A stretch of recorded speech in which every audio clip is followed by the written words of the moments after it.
ધોરણ 11 કોમર્સ, વિષય અર્થશાસ્ત્ર, પ્રકરણ 3 માંગ. અગાઉના વિડીયોની અંદર આપણે માંગ કોને કહેવાય અને માંગને અસર કરતા બે પરિબળો જોઈએ. હવે આગળ જોઈએ છે આપણે માંગને અસર કરતા પરિબળોની અંદર બીજી પરિબળો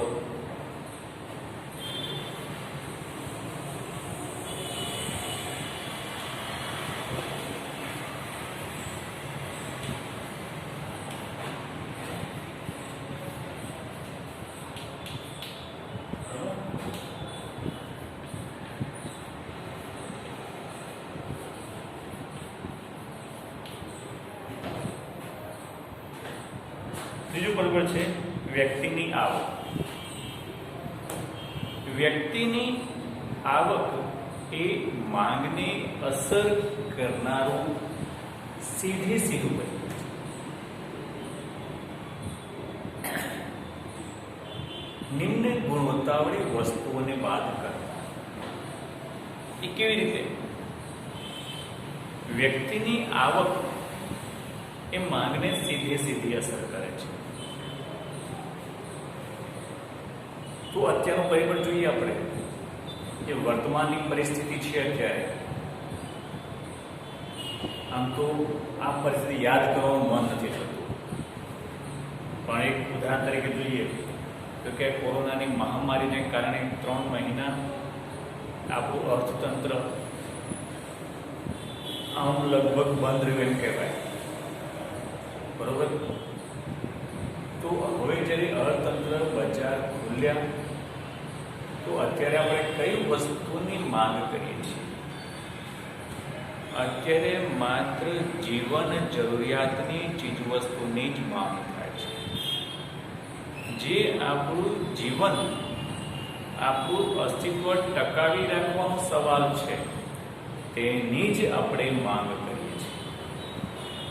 બીજા કોઈ વસ્તુની માંગ કરતા નથી. કેમ? કારણ કે અત્યારે લગભગ દરેક વ્યક્તિની આવક ઓછી છે. કેટલાક લોકોની આવક તો નહિવત છે. કાલે જ એક ઉદાહરણ હતું વર્તમાનપત્રની અંદર, સમાચારની અંદર, કે એક સ્કૂલના પ્રિન્સિપાલે નક્કી કરેલું વેતન ન મળતા પ્રિન્સિપાલનો હોદ્દો ધરાવનાર વ્યક્તિ શાકની લારી ચાલુ કરવી પડે છે. નક્કી કરેલું વેતન ન મળે એટલે કે નક્કી કરેલી આવક એમને ન થઈ. આવક વધારવા માટે એણે બીજો ઉપાય કરવો પડ્યો. કેમ એ કરવું પડ્યું? કે પોતાની જીવન જરૂરિયાતની ચીજવસ્તુ પણ એ પૂરા પાડી શકતા નથી. એટલે એનો મતલબ અહીંયા આગળ એ થયો છે કે જો વ્યક્તિની આવક વધે, યાદ રાખી લેજો, જો વ્યક્તિની આવક વધે તો તેની ખરીદ શક્તિ વધે છે અને તેને કારણે માંગ પણ વધે છે. અને એનાથી વિપરીત પરિસ્થિતિ, જો વ્યક્તિની આવક ઘટે, જો વ્યક્તિની આવક ઘટે તો તેની ખરીદ શક્તિ પણ ઘટે છે. એટલે તેની માંગ પણ ઓછી થાય છે. તો અહીં કહી શકાય આવક વધે તો ખરીદ શક્તિ વધે. આવક વધશે તો ખરીદ શક્તિ વધશે, અને ખરીદ શક્તિ વધે તો માંગ વધે. ખ્યાલ આવ્યો? અને જો આવક ઘટે તો ખરીદ શક્તિ ઘટે તો માંગ. તો તમારે મિત્રો એક વસ્તુ યાદ રાખવાની વિદ્યાર્થીઓ કે આગળ કીધું હતું આપણે કે વસ્તુની કિંમત યાદ છે ને? વસ્તુની કિંમતમાં શું કીધું હતું કે વસ્તુની કિંમત વધે તો માંગ સંકોચાય અને વસ્તુની કિંમત ઘટે તો માંગનું વિસ્તરણ થાય છે. એટલે કે વસ્તુની કિંમત અને માંગ વચ્ચે વ્યસ્ત સંબંધ છે, પરંતુ કિંમત સિવાયના પરિબળોમાં સીધો સંબંધ જોવા મળે છે. એટલે કિંમત સિવાયના પરિબળોમાં ફેરફારમાં સીધો સંબંધ જોવા મળે. અહીંયા જોઈએ આપણે કિંમત સિવાયનું પરિબળ છે વ્યક્તિની આવક, તો સીધો સંબંધ છે. આવક વધી તો માંગ વધી, આવક ઘટી તો માંગ ઘટી. ખ્યાલ આવે વિદ્યાર્થીઓ? તો અહીં વ્યક્તિની આવક વધે તો બજારમાં જે તે વસ્તુની માંગ પણ વધવાની છે, અને વ્યક્તિની આવક ઘટશે તો જે તે વસ્તુની માંગ ઘટવાની છે. અહીં આગળ માત્ર અપવાદરૂપ વસ્તુની માંગમાં આ નિયમ લાગુ પડતો નથી. કેવી રીતે? કે દાખલા તરીકે આપણે મીઠાની વાત કરીએ, મીઠું, નમક, દિવાસળી એની વાત કરીએ. દિવાસળીની વાત કરીએ આપણે. મીઠું ગમે તેટલા ભાવ એના વધે કે વ્યક્તિને ગમે તેટલી આવક વધે ઘટ થાય તો મીઠું તો જેટલું આપણે વાપરતા હોઈએ તેટલું જ વાપરીશું. શું વ્યક્તિની આવક વધારે મીઠું કે વધારે નથી વાપરવાના, અને વ્યક્તિની આવક ઘટતા મીઠું આપણે ઓછું નથી કરવાના. એટલે દિવાસળી તો વ્યક્તિની આવક વધે કે ઘટે, દિવાસળી તો માત્ર આપણે દીવાબત્તી કરવા વાપરતા હોઈએ છીએ, તે જ પ્રમાણે દીવાબત્તી કરવાના છીએ. એમાં કે દીવાબત્તી કરવાના પ્રમાણમાં ફેરફાર થવાનો નથી. ખ્યાલ આવ્યો? બરોબર? એક વાર વસ્તુ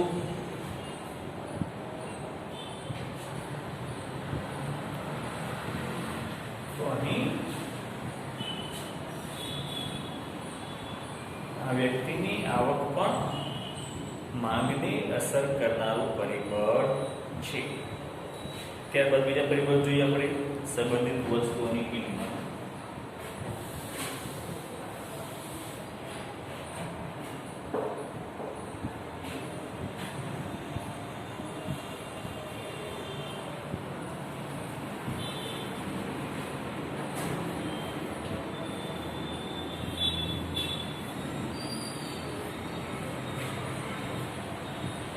સંબંધિત વસ્તુની કિંમતમાં ફેરફાર થવાથી મૂળ વસ્તુની માંગમાં પણ ફેરફાર થાય છે. સંબંધિત વસ્તુ એટલે શું? એવી કોઈ બે વસ્તુ જે એકબીજા સાથે સંબંધ ધરાવતી હોય એને કહેવાય સંબંધિત વસ્તુ. તો અહીં આગળ જ્યારે એકબીજા સાથે સંબંધ ધરાવતી હોય તેવી વસ્તુમાં કોઈ પણ એક વસ્તુની કિંમતમાં ફેરફાર થાય તો બીજી વસ્તુની માંગમાં ફેરફાર થાય છે. આ ઉદાહરણ જોઈએ છે આપણે. તો અહીં એક વસ્તુમાં ફેરફાર થવાથી બીજી વસ્તુની કિંમતમાં ફેરફાર થાય છે, બીજી વસ્તુની માંગમાં ફેરફાર થાય છે. તો એ કેવી રીતે શક્ય છે એ જોઈએ આપણે. પેલું છે અવેજી વસ્તુની કિંમત.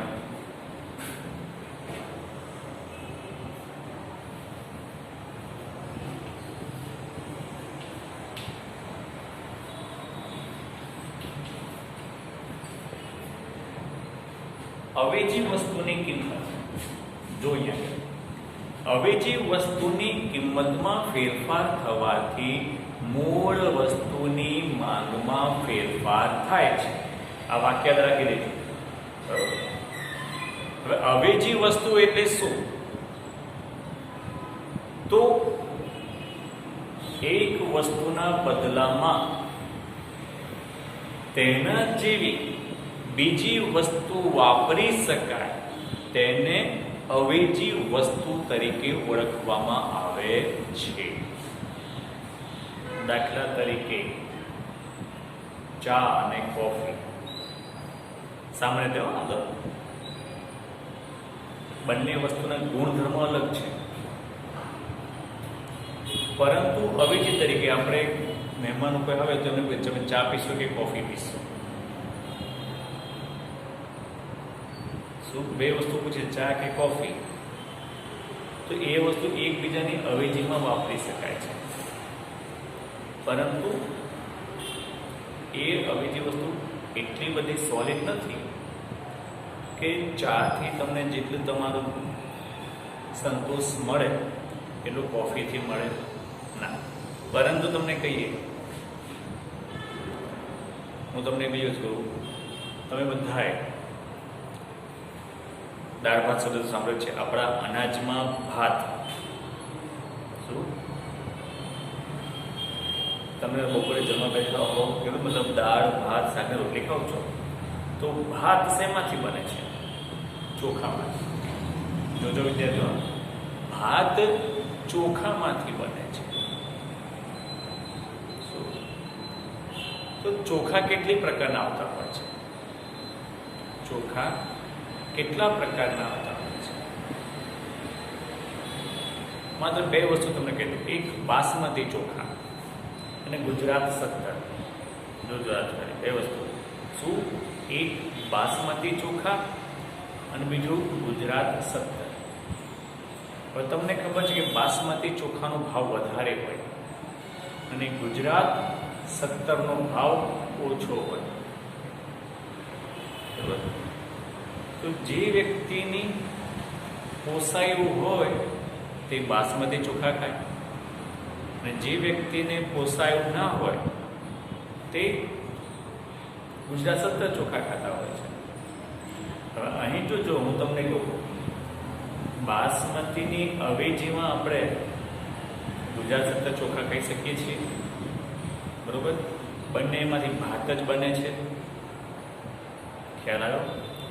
તો હવે મૂળ વસ્તુ છે બાસમતી ચોખા અને અવેજી વસ્તુ છે ગુજરાત 17 ચોખા. જો મૂળ વસ્તુ છે બાસમતી ચોખા, એની કિંમતમાં કોઈ ફેરફાર થતો નથી. શું? એની કિંમતમાં કોઈ ફેરફાર થતો નથી, પરંતુ ગુજરાત 17 એ અવેજી ચોખા છે. હવે એની કિંમતમાં ફેરફાર થાય છે, તો અહીં આગળ મૂળ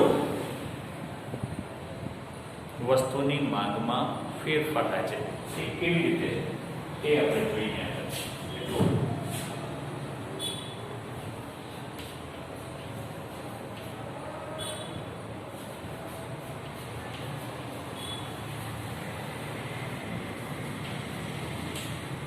બાસમતી ચોખાની કિંમત છે ₹100 પર કેજી. ગુજરાત 17ની કિંમત છે ₹25 પર કેજી. એક માની લેવી કુટુંબ છે. હવે એને જોજો એની માસિક આવક ₹500 ચોખા માટે તે ₹400 ખર્ચ કરવા તૈયાર છે. ચોખા માટે ₹400 ખર્ચ કરે છે. બરોબર?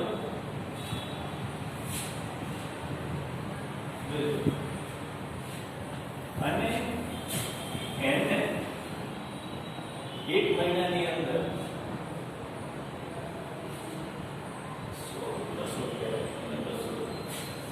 ચોખા માટે ₹200 ખર્ચ કરે છે. ₹200 ખર્ચ કરે છે તે ચોખા માટે. બરોબર? હવે અને એને એક મહિનામાં 8 કિલો ચોખા જોઈએ છે. કેટલા કિલો? 8 કિલો ચોખા જોઈએ છે. બરોબર? તો 8 કિલો ચોખા જોઈએ છે, તો એ 8 ચોખા લેશે. બરોબર? 8 કિલો આ ચોખા લેશે, આ ચોખાની માંગ કેટલી? 0. આને કેટલી માંગ થઈ? 8 કિલો આની માંગ થઈ. જોજો વિદ્યાર્થીઓ, અત્યારે 8 કિલો ચોખા એક મહિનામાં જોઈએ છે, તો ગુજરાત સરકારનો 25 રૂપિયા ભાવ છે, તો એ 200 રૂપિયામાંથી 8 કિલો ચોખા એ પેલા લેશે.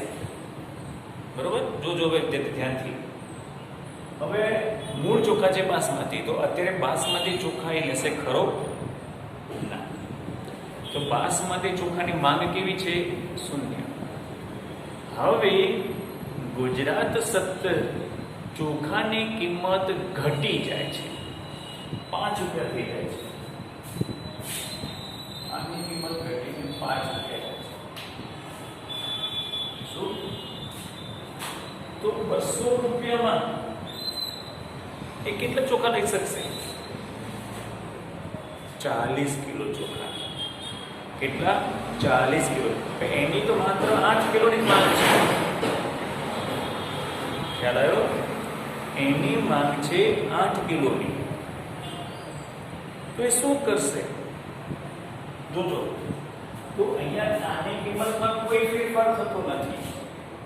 આની કિંમતમાં કોઈ ફેરફાર નથી થતો, પણ આની કિંમત 25 રૂપિયાથી ઘટીને 5 રૂપિયા થઈ ગઈ છે. તો હવે 8 કિલો માંગ અને 8 કિલો જરૂરિયાત છે, તો એ શું કરશે? અત્યાર સુધી તે એ હલકી ગુણવત્તાવાળી વસ્તુના ચોખા ખાતો હતો, પણ ગુજરાત સત્તર ચોખાની કિંમત ઘટી.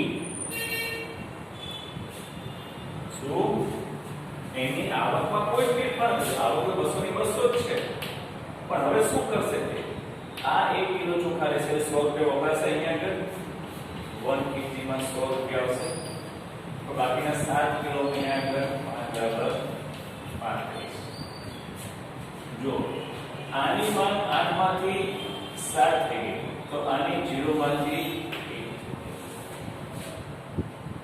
કિંમત આની કિંમત અવેજી વસ્તુની ઘટી છે. ખ્યાલ આવ્યો? અવેજી વસ્તુની કિંમત ઘટી, તો એની સામે મૂળ વસ્તુની માંગ વધી. મૂળ વસ્તુની કિંમતમાં કોઈ ફેરફાર થયો નથી. ખ્યાલ આવ્યો? એટલે અહીં આ સંબંધિત વસ્તુમાં એક અવેજી વસ્તુની કિંમત એવું છે કે અવેજી વસ્તુની કિંમતમાં ફેરફાર થાય તો મૂળ વસ્તુની માંગમાં ફેરફાર થાય છે. ખ્યાલ આવે ને? તો આનો મતલબ શું કહી શકાય કે જો અવેજી વસ્તુની કિંમત ઘટે, શું? અવેજી વસ્તુની કિંમત ઘટે તો તેની માંગ પણ ઘટે છે, અને અવેજી વસ્તુની કિંમત ઘટે તો મૂળ વસ્તુની માંગ વધે છે. ખ્યાલ આવે વિદ્યાર્થીઓ? અવેજી વસ્તુ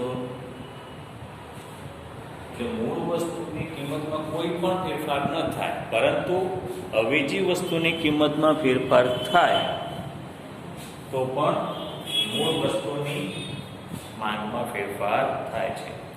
બીજી પૂરક વસ્તુ થાય ને, બરાબર?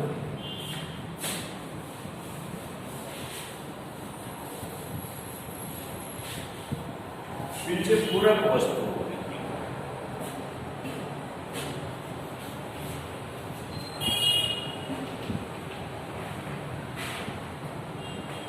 પૂરક વસ્તુની કિંમત. તો પહેલા પૂરક વસ્તુ એટલે શું? પૂરક વસ્તુ એટલે શું? એટલે એક વસ્તુ વાપરવા માટે તેની સાથે બીજી વસ્તુ ખરીદવી જ પડે તો તેને કહેવાય છે પૂરક વસ્તુ. બરોબર? દાખલા તરીકે બાઇક અને પેટ્રોલ એ પૂરક વસ્તુ થઈ. મોબાઈલ અને સિમ કાર્ડ એ પૂરક વસ્તુ થઈ. કાચ અને ચશ્માની ફ્રેમ પૂરક વસ્તુ થઈ. બરોબર? તો અહીં પૂરક વસ્તુ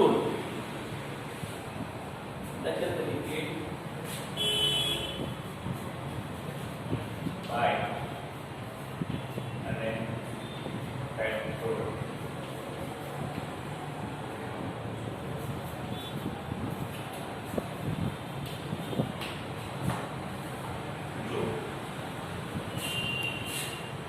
બાઇક અને પેટ્રોલ એ પૂરક વસ્તુ છે.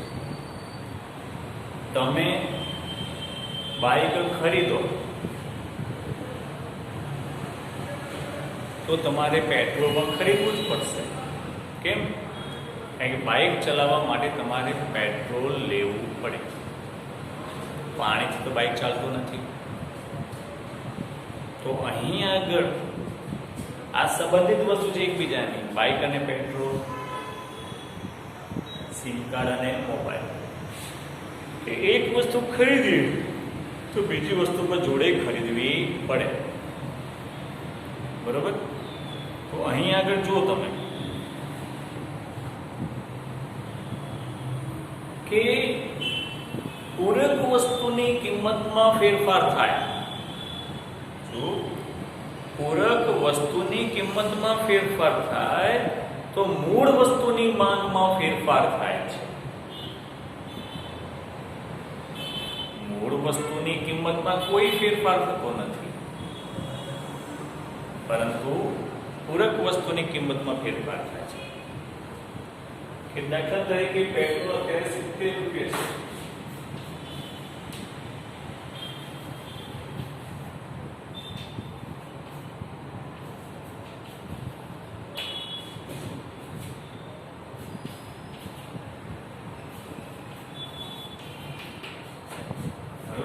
હવે જો કે અત્યારે 70 રૂપિયા લીટર પેટ્રોલની કિંમત છે.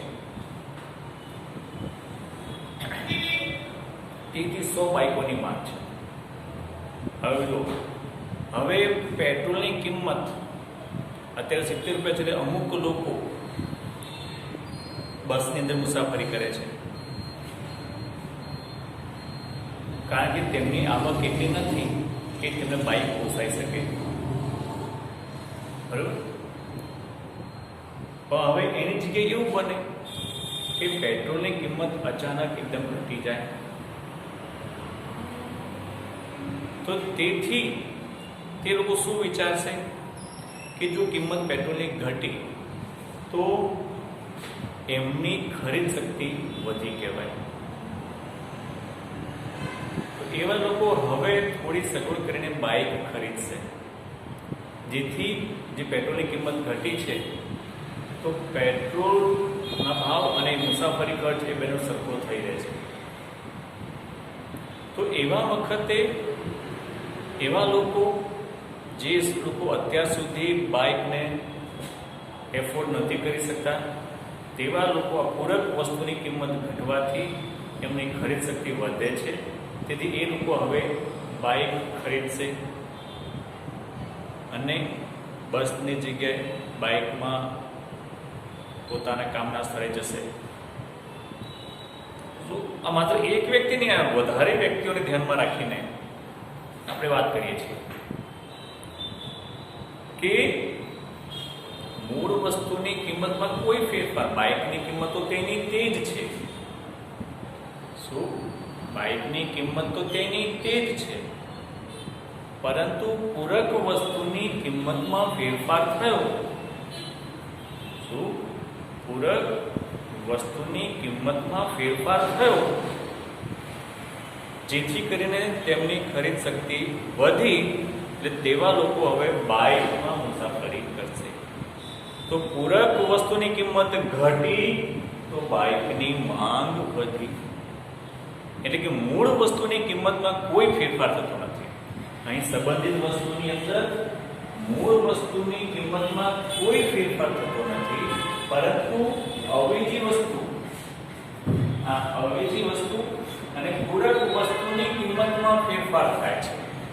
તેને કારણે મૂળ વસ્તુની માંગમાં ફેરફાર થતો જોવા મળે છે. બરોબર? જોઈ લો વિદ્યાર્થીઓ. તો અહીં આજે આગળ રાખી છે આપણે બરાબર. આજનું તમારું હોમવર્ક છે આ ગરીબીના આજે બે નિર્દેશકો જોયા, એક વ્યક્તિની આવક અને સંબંધિત વસ્તુની કિંમત. તો આ તમારે તૈયાર કરવાનું છે હોમવર્કની અંદર, બરોબર.